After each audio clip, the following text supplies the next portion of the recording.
Bueno, señores, la verdad es que el país muy apenado con la noticia que se produjo el pasado jueves del fallecimiento del merenguero Alex Bueno, una de las figuras que mayor descolló durante pues los 80 en el merengue, una figura sumamente popular, en algún momento incluso rivalizó con el Mayimbe, Fernando Villalona. Él había enfrentado varias situaciones de salud y en sus últimos días pues estaba recluido en cuidados intensivos eh, en Nueva York. Padecía un cáncer cerebral. Así es que nos unimos, ¿no?, a todo este duelo, a toda la tristeza que embarga a la clase artística, a todos los admiradores de Alex Bueno y muy especialmente a su familia, a sus amigos. Por otra parte, pues el doctor Jorge Asjana David se coronó como nuevo rector, como rector magnífico de la Universidad Autónoma de Santo Domingo, al ganar el claustro que se llevó a cabo, pues justamente el claustro se llevó a cabo el pasado miércoles y Jorge Asjana alcanzó cerca de un 70% de los votos. Fue reconocido inmediatamente por el profesor Radamés Silverio, que buscaba también la rectoría de la UAS, y alcanzó cerca de un 30% de las votaciones. Asjana era portador y es portador de un programa muy interesante de transformación de la Universidad Autónoma de Santo Domingo.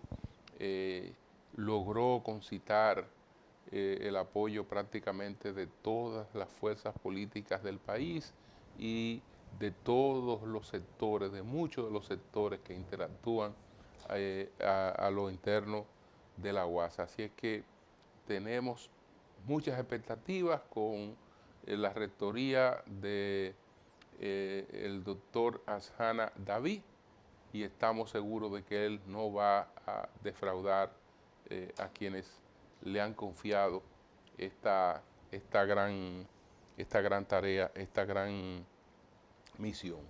También esta semana el país recibió la visita del secretario general de la ONU, don Antonio Guterres, que vino a visitar Haití para labores, me imagino, que de coordinación de la fuerza que debe desplegarse durante todo este año para eliminar las pandillas en Haití, o por lo menos para quitarle el control territorial que ejercen. Entonces, él visitó Haití, se reunió con sus autoridades, expresó el deseo de que Haití se hagan unas elecciones libres. Haití no está en condiciones de hacer unas elecciones ni libres ni no libres, no está en condiciones de hacer elecciones de ninguna naturaleza, porque Haití tiene un problema que es fundamental, que es un problema de seguridad.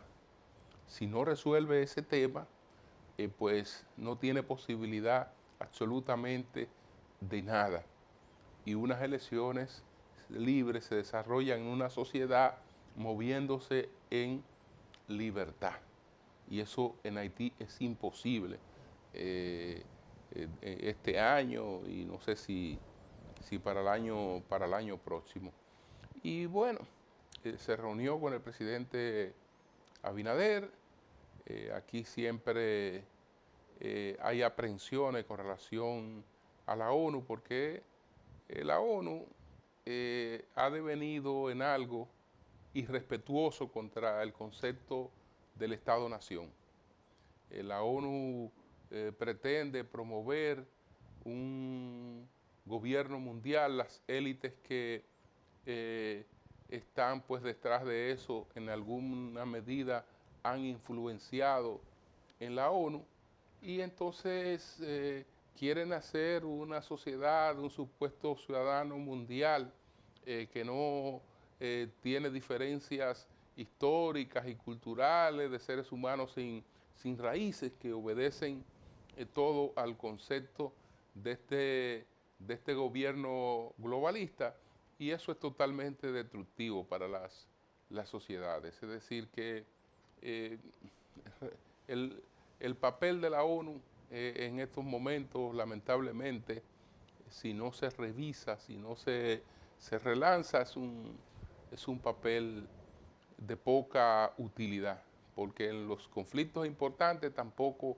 juega un papel importante.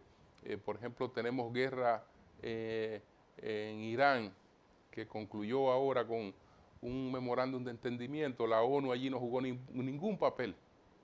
En la guerra de Ucrania, ningún papel. En ningún conflicto importante ha jugado un papel importante de liderazgo como mediador, porque no lo tiene, carece de ese liderazgo.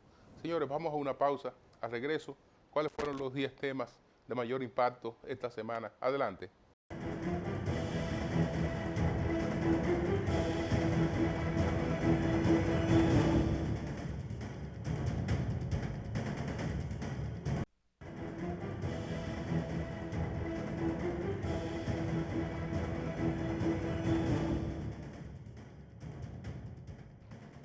Bueno, señores, vamos a presentar de inmediato cuáles fueron los temas de mayor impacto esta semana, los 10 temas de mayor impacto esta semana. Adelante.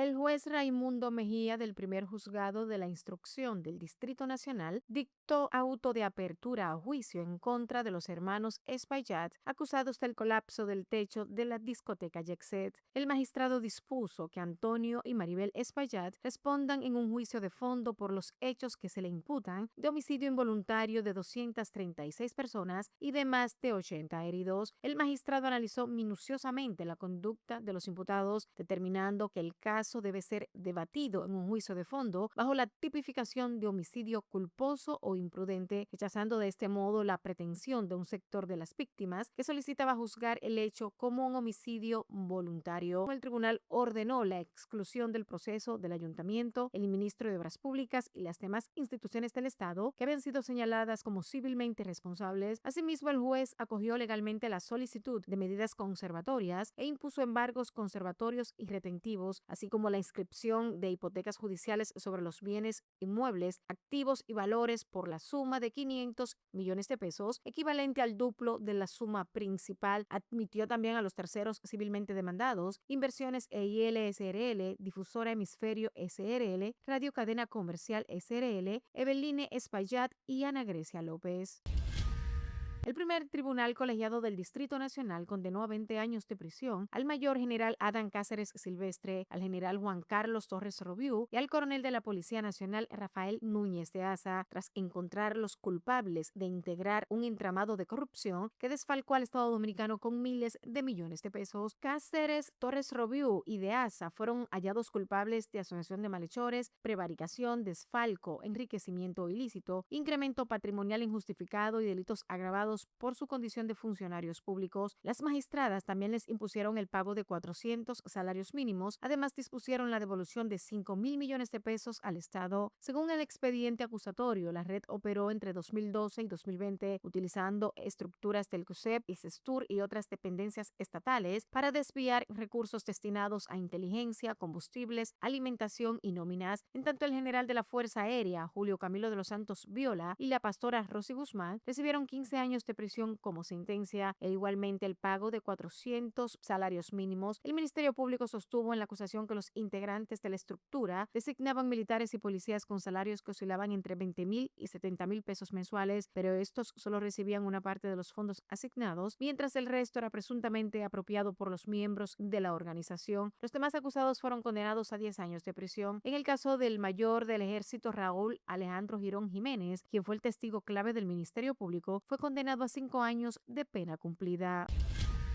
En una operación encabezada por la Procuraduría Especializada de Persecución de la Corrupción Administrativa, PETCA, arrestaron a varios exdirectivos del Instituto Oncológico Regional del Cibao, señalados por su presunta vinculación a irregularidades financieras y posible malversación de recursos de la institución. Entre los detenidos figura el ingeniero Héctor Lora, expresidente del Consejo Directivo del Centro de Salud, arrestado durante un allanamiento realizado en su residencia por fiscales de la PETCA y agentes de la Policía Nacional. Junto a él también fueron apresadas Luisa Guzmán, presidenta de la Fundación Tócate RD y esposa de Lora, así como Dilcia Isabel Vargas, vicepresidenta del Consejo Directivo, auditora de la entidad y ex esposa del ingeniero. Los arrestos se produjeron en el marco de una investigación que desarrolla el Ministerio Público sobre un presunto desfalco millonario que habría afectado las finanzas del principal centro oncológico de la región norte del país. La investigación aborda hechos delictivos como el fraude clínico y farmacéutico mediante el cambio de indicaciones médicas, uso de sellos médicos falsos, doble facturación al SENASA y la entrega incompleta de medicamentos. Del mismo modo, la prohibición de donaciones gratuitas de medicamentos, la venta de medicamentos tonados, el contrabando con exoneraciones fiscales y el tráfico con sustancias controladas. El grupo deberá enfrentar cargos por asociación de malhechores, estafa contra el Estado, soborno, delitos de alta tecnología y lavado de activos en perjuicio del Estado dominicano. El Senado de la República aprobó el pasado miércoles, en sesión de urgencia, el plan anticrisis sometido por el Poder Ejecutivo, con el que se pretende recaudar 60,000 millones adicionales de pesos a través de impuestos aplicados a diversos sectores productivos. La pieza legislativa fue conocida en única lectura y recibió el voto mayoritario de los senadores, quienes destacaron la necesidad de dotar al Estado de recursos extraordinarios para enfrentar los efectos de la crisis internacional y garantizar estabilidad macroeconómica. El proyecto será remitido a la Cámara de Diputados para su conocimiento en un proceso que el gobierno espera culminar antes de finalizar el mes a fin de que las medidas puedan entrar en vigor en enero de 2027. El plan anticrisis para la sostenibilidad y la protección de la población frente a la crisis global busca fortalecer la sostenibilidad de las finanzas públicas, preservar la estabilidad macroeconómica y asegurar los recursos necesarios para sostener la inversión pública, los servicios esenciales y la protección social.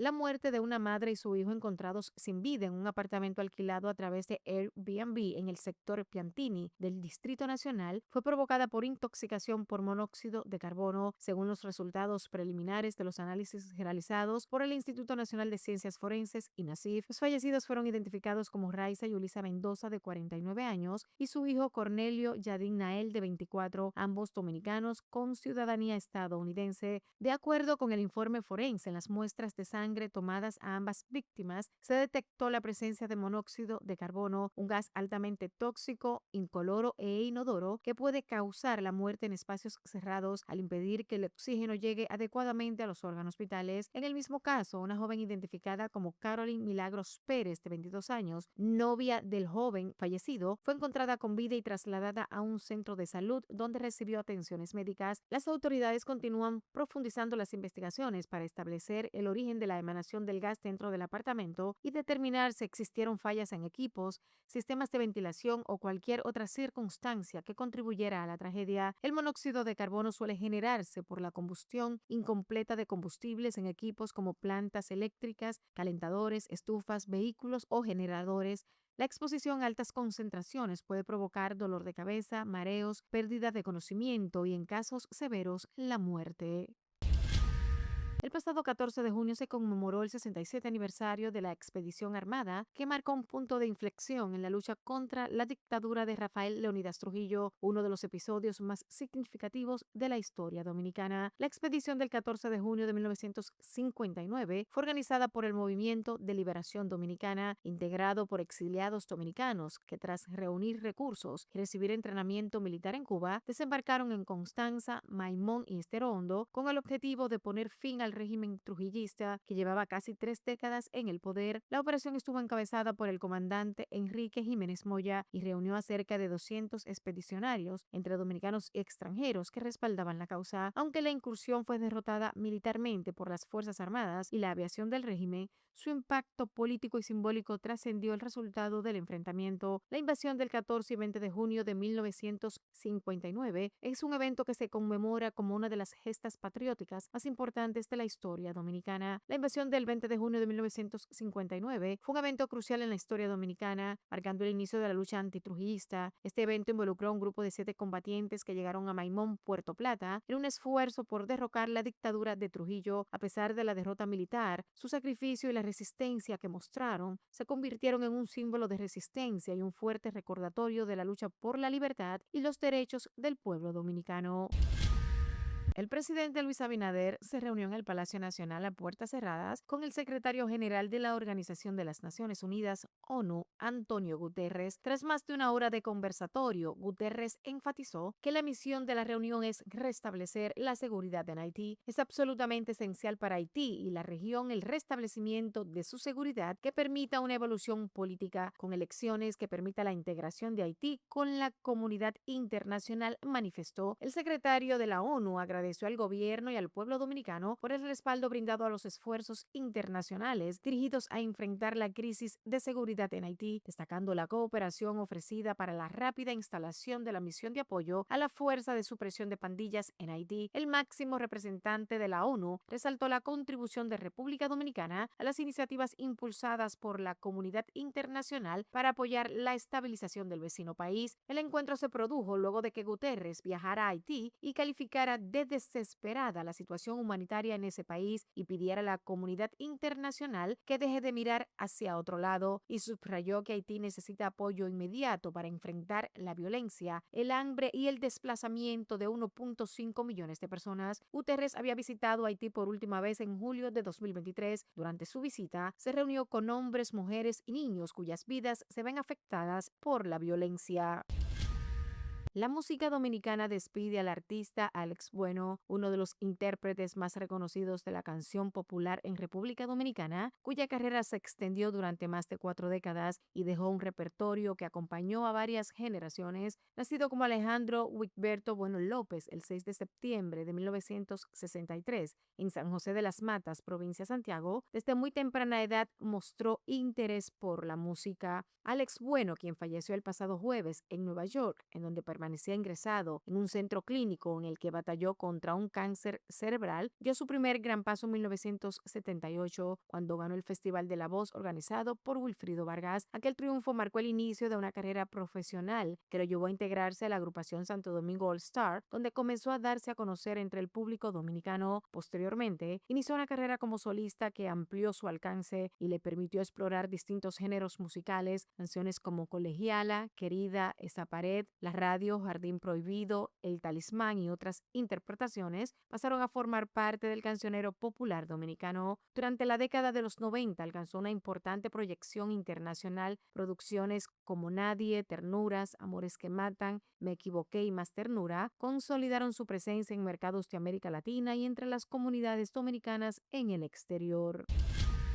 De acuerdo con la última actualización de la Oficina Nacional de Procesos Electorales, OMPE, en Perú, la candidata de Fuerza Popular obtiene el 50.92% del sufragio, con 9.125.179 votos, mientras que el de Juntos por el Perú, Roberto Sánchez, recibe el 49.908%, con 9.091.747 votos. La hija y heredera política del expresidente Alberto Fujimori se perfila así para convertirse en la próxima presidenta de Perú, al quedar por contarse cerca de 1 millón de actas con distintas observaciones, principalmente de la capital Lima, donde ella es la opción más votada. El ganador de la contienda obtendrá el derecho a gobernar el país por los próximos 5 años, 2026-2031, tras una década de inestabilidad política, donde hubo 8 presidentes debido a una sucesión de destituciones presidenciales promovidas por el Congreso. Mientras tanto, el partido izquierdista Juntos por el Perú, el candidato presidencial Roberto Sánchez, convocó a una movilización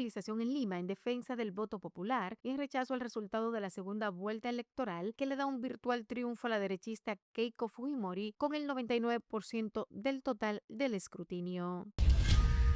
Estados Unidos e Irán firmaron un memorando de entendimiento de 14 puntos que pone fin a la guerra y desbloquea el estrecho de Hormuz. El documento titulado Memorando de Entendimiento de Islamabad entre Estados Unidos y la República Islámica de Irán establece que ambas partes disponen ahora de 60 días para negociar un acuerdo definitivo sobre el programa nuclear iraní y el levantamiento de sanciones. Durante este periodo, Irán garantizará el libre tránsito por el estrecho de Hormuz. Estados Unidos levantará en 30 días el bloqueo naval contra puertos iraníes. Asimismo, y como parte del acuerdo final, Washington se comprometería a levantar todas las sanciones contra Irán, liberar activos congelados y elaborar un plan de reconstrucción de $300.000 millones. Ambas partes han declarado el cese inmediato y permanente de las operaciones militares en todos los frentes, incluido el Líbano. Esto pone fin a la guerra iniciada el pasado 28 de febrero con el comienzo de la ofensiva estadounidense e israelí contra la República Islámica. Sin embargo, ni Israel ni la milicia chií Hezbollah son firmantes del acuerdo, por lo que el fin del conflicto en el sur del Líbano dependerá de la capacidad de Estados Unidos e Irán para influir en sus respectivos aliados.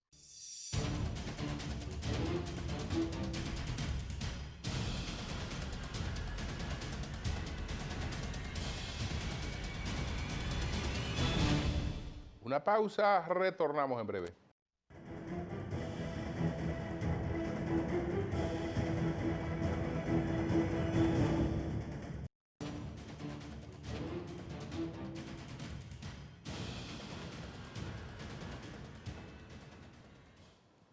Bien, señores, el 28 de febrero de este año, Estados Unidos e Israel iniciaron unos ataques contra Irán. En esos ataques, el primer día, pues resultó muerto el líder supremo de la revolución islámica. Resultó muerto, pues, Ali Khamenei, que era, pues, el líder supremo de la revolución.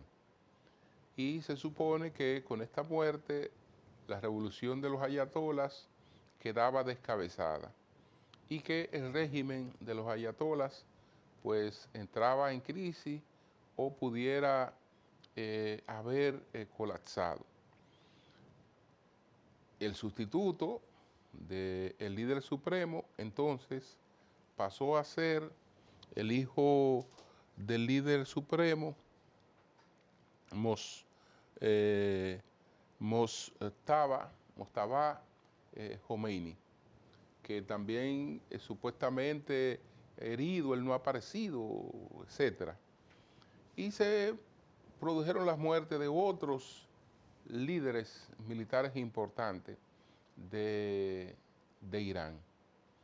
Todo parecía indicar que ese conflicto se resolvía en poco tiempo. No fue así. La revolución islámica pues presentó una gran resistencia. En ningún momento el régimen pues cedió absolutamente nada a los Estados Unidos. El conflicto se prolongó por 4 meses. Ese conflicto provocó el cierre del y ese cierre de los derechos de Hormuz le comunicó su impacto inflacionario a las economías de todos los países del mundo, especialmente de aquellos que no producen petróleo, pero también se la comunicó a los países que producen petróleo, porque al escasear el bien, encarece para todos, aunque para uno más que para otros. Entonces, los efectos han sido muy traumáticos. Nosotros incluso aquí, por eso estamos discutiendo y tenemos en el Congreso un plan anticrisis que busca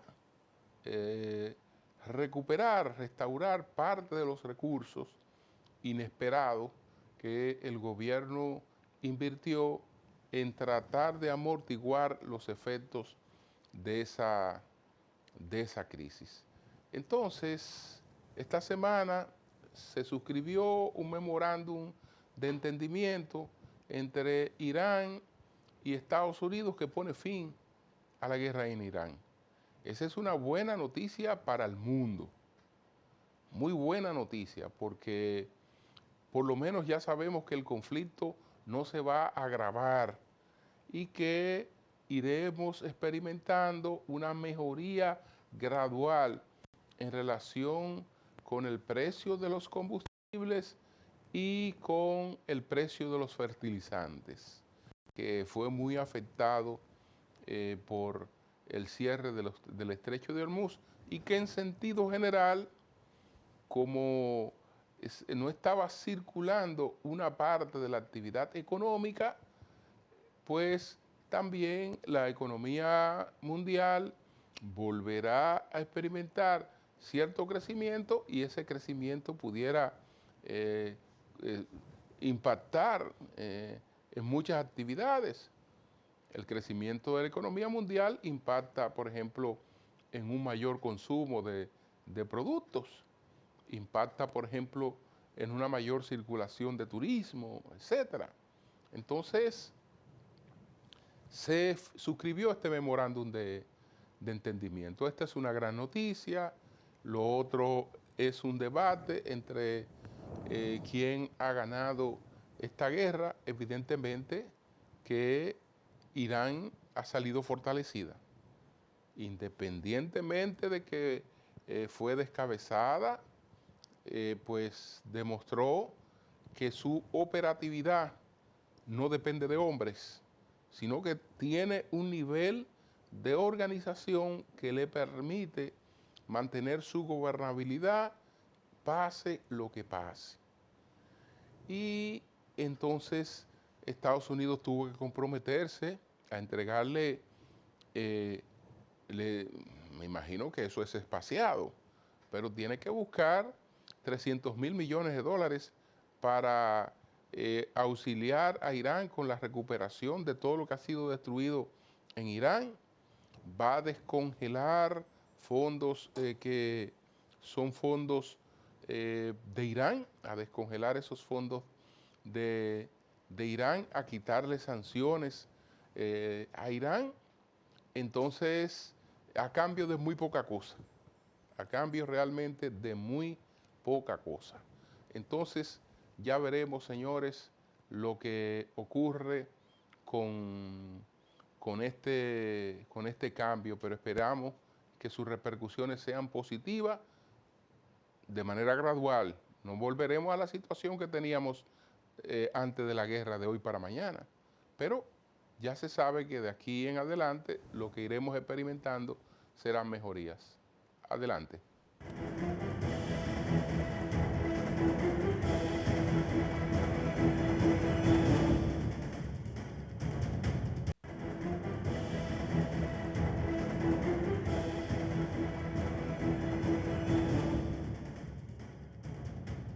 Bueno, señores, a propósito de todo el impacto de esta crisis y de las medidas que se están discutiendo en el Congreso para enfrentar la crisis, las 3 preguntas le fueron formuladas por nuestro equipo al distinguido economista don Luis Reyes, quien fuera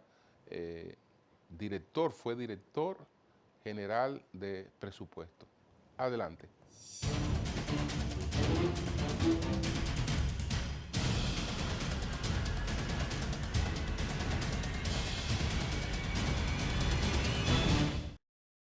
¿Cuál es su opinión sobre el conjunto de medidas que ha enviado el gobierno al Congreso para contrarrestar los efectos de la guerra de Irán? Realmente una reforma fiscal de alcance limitado, pero una reforma fiscal. Tiene una serie de aspectos, en mi opinión, que resultan contradictorios, pues por una parte establece en los considerandos del proyecto de ley que fue sometido al Congreso Nacional que persigue promover, dinamizar la economía, promover el crecimiento económico. Pero cuando uno examina las informaciones que aporta el propio gobierno sobre las recaudaciones estimadas por concepto de la reforma en el orden de los 40 o 50 mil millones de dólares, y al mismo tiempo contrasta esto con el monto de los subsidios que el gobierno estima que va a otorgar durante el año 2026, entonces vemos que los subsidios se aproximan a una cifra similar a lo que el gobierno va a recaudar. Y la pregunta pertinente entonces es, ¿de dónde van a salir los recursos para el gobierno promover el crecimiento y dinamizar la economía? Claramente hay una contradicción en este aspecto entre lo que postula el gobierno que persigue y los medios de que dispone para cumplir con esos objetivos. En segundo lugar, hay aspectos también contradictorios con el uso de los instrumentos, porque uno de los principales instrumentos recaudatorios que plantea el gobierno es aumentar el impuesto sobre la renta de las personas jurídicas o de las empresas de 27% a 30%. Y eso claramente es un desestímulo a la inversión privada. La inversión privada ha sido uno de los pilares del crecimiento económico, justamente compensando la caída que se ha producido en los últimos años en la inversión pública, de manera tal que el gobierno está desestimulando el crecimiento cuando adopta esa medida. Es cierto que el gobierno establece un mecanismo de desgravación para las inversiones que realiza en el sector privado como una forma de compensar, de neutralizar parcialmente el efecto del aumento en el impuesto sobre la renta, pero eso introduce otro tipo de preocupación, de cuestionamiento sobre lo que persigue el gobierno y lo que realmente podría alcanzar, porque esa desgravación, el monto total de la desgravación que pueden reclamar las empresas sería, en este caso, indeterminado, porque va a depender del apetito que tengan el sector empresarial por invertir. Eso no lo sabemos. Entonces, ¿cuánto es el efecto neto del incremento del impuesto sobre la renta y el efecto de la desgravación? Entonces, eso todavía está sin responder. El gobierno no ha aportado eso. Hay un elemento más. ¿Cómo se va a promover el crecimiento en este año si la principal figura recaudatoria, el incremento del impuesto sobre la renta, se cobró en el mes de abril el 80% aproximadamente? Ya no hay recursos para usted promover el crecimiento. Lo que se estima que podría recaudarse en la mitad del año es incluso ligeramente menor que el costo de los subsidios, de manera tal que eso es una falacia del gobierno decir que va a promover el crecimiento con el proyecto de reforma fiscal. ¿Qué tiempo habría que esperar para que el comercio del petróleo regrese a niveles de precios similar al que existía antes de la guerra? ¿Es eso posible o resulta una No, quimera? la semana pasada, o creo que a principios de esta semana, la Agencia Internacional de Energía publicó unas proyecciones sobre la perspectiva del mercado de petróleo, de crudo, y se mostraba, conforme a su proyección, que la brecha que existe entre la oferta y la demanda de petróleo tendería a converger, es decir, a alcanzar el equilibrio de nuevo en el primer trimestre del próximo año. Lo que significa es que habrá presiones de precios durante por lo menos lo que resta de año. Todavía más, la mayoría de las economías desarrolladas han hecho uso de una gran proporción de sus reservas estratégicas de petróleo. Con excepción de China, que es el menos afectado, los otros países tienen sus reservas estratégicas de crudo en niveles mínimos históricos, los niveles más bajos en los últimos 40 o 50 años. Y una de las consecuencias, digamos, del acuerdo y de que se reanuden los flujos regularmente de petróleo que salen por el estrecho de Hormuz sería que estos países dedicarían no solamente a comprar para mantener el nivel de actividad económica que ellos requieren, o sea, la demanda regular, sino que también tendrían que incrementar su demanda para recomponer la caída que han tenido en los niveles de inventario. Entonces, eso se tomará meses. Hay otro elemento que también hay que tomar en cuenta y es que todavía no se ha hecho una evaluación de los niveles de daños que han sufrido las economías que estuvieron involucradas en el conflicto, sobre todo en el caso de Irán, pero también en el resto de los países del Golfo que fueron afectado como resultado del conflicto y que su industria sufrió daños significativos que todavía no sabemos la magnitud de ellos y el tiempo que tomaría recuperar esas industrias de esos daños para que la oferta de petróleo alcance los niveles que existían por lo menos previo al conflicto. En términos inmediatos, ¿qué beneficios generaría el anuncio de la finalización del conflicto entre Estados Unidos e Irán? ¿Sería igual de factible el plan anticrisis que se discute en República Dominicana? El impacto más inmediato es que establece prácticamente un techo. En caso de que se consolide el acuerdo, el memorándum de entendimiento a que han llegado Estados Unidos y la República Islámica de Irán, entonces por lo menos eso marcaría un techo en el nivel que ha alcanzado el precio del petróleo en los mercados internacionales y eso daría más certidumbre a todas las economías que han sido afectadas por este conflicto, incluyendo a la República Dominicana, por supuesto. Pero más aún, la incertidumbre provocada por el conflicto ha afectado los mercados financieros internacionales y ha generado presiones inflacionarias. Y esas presiones inflacionarias, que todavía una parte de ella está por expresarse en lo que resta de año, lo que tiene que ver con el efecto que podrían tener, por ejemplo, la falta de fertilizantes en la producción de alimentos. Ese aspecto todavía no se ha visto y se espera que comience a expresarse a partir de septiembre-octubre. Eso ya no podemos detenerlo, pero sí los bancos centrales tendrían mayor capacidad para maniobrar frente a las presiones inflacionarias, porque podrían ver este efecto como un efecto de una sola vez y posiblemente no tengan que ajustar al alza las tasas de interés, porque si se ajustaban las tasas de interés a nivel internacional, posiblemente nosotros a nivel local, las autoridades hubiesen tenido que hacer lo mismo con el efecto que eso tiene en términos de afectar el crecimiento, afectar el empleo. De manera que tiene un impacto positivo no solamente en el nivel de precio del crudo, sino también en todo lo que tiene que ver con las expectativas de la economía, las economías a nivel, diríamos, por lo menos del hemisferio occidental a nivel mundial.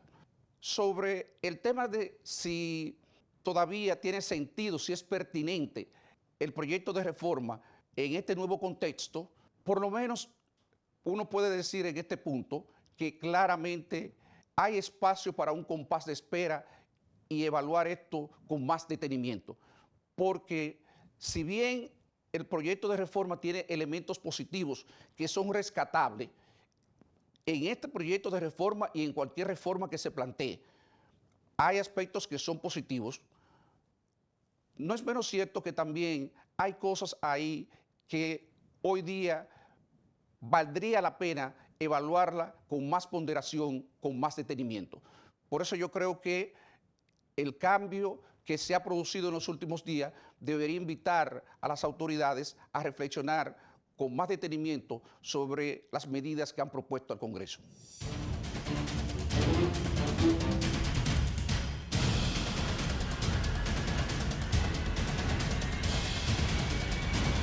La pausa, retornamos en breve.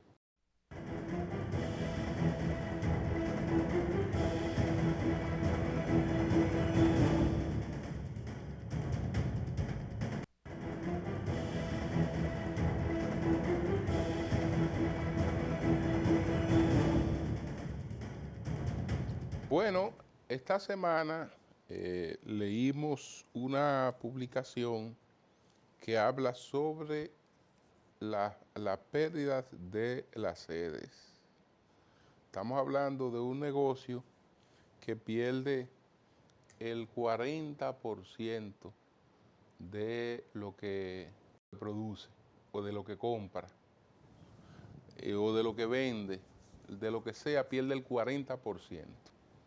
Y evidentemente que eso así solo genera ruina. De acuerdo con el Ministerio de Energía y Minas, a marzo 2026, las empresas distribuidoras de electricidad, EDE, acumularon pérdidas totales equivalentes a 39.4% de la energía adquirida en el primer trimestre del año. Es decir, que por cada 100 gigavatios hora pues comprados, se perdieron 39.4 gigavatios hora. En términos absolutos, las sedes compraron 4.479.6 gigavatios hora enero-marzo del 2026.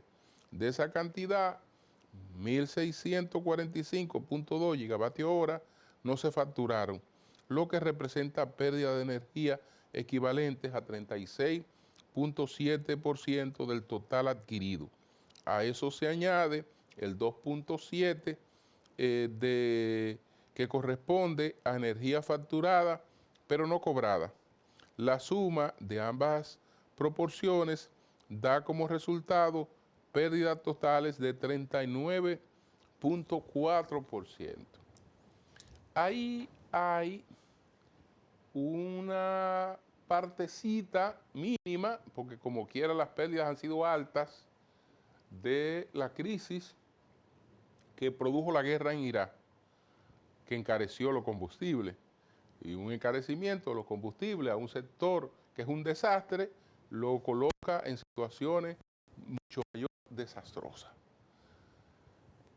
Una de las razones por las que este país se hace difícil hablar de un pacto fiscal, de una reforma fiscal, es porque no hay manera de hacerlo sin enfrentar con seriedad el hoyo eléctrico. Y aunque se habla de intenciones de esto, etcétera, en verdad no se advierte una programación que nos conduzca hacia un horizonte distinto al que tenemos hasta ahora. Es un tema que el país tiene que asumir con seriedad, que la clase política tiene que asumir con seriedad, que los gobiernos tienen que asumir con seriedad. Con una industria eléctrica en esas condiciones, la economía no puede tener estabilidad. No puede tener estabilidad una economía con una industria eléctrica en esas condiciones, porque esa industria eléctrica es transversal a todos los demás sectores productivos. Entonces, ¿qué ocurre? Que pagan energía eléctrica en gran medida tienen que tener unos sobrecargos, pero los contribuyentes tienen que pagar la energía del que no la paga. Un sobrepeso. Quiere decir que el mismo que paga es el mismo que termina pagando también la energía de lo que no pagan. Y todo entonces resulta mucho más ineficiente. Pues recorrida las dos cámaras, el plan anticrisis, por otra parte, estoy seguro que será promulgado esta semana y habría que reconocer que el gobierno logró introducir un conjunto de medidas que concitaron el apoyo de la mayor parte de la población. Muchas gracias a todos.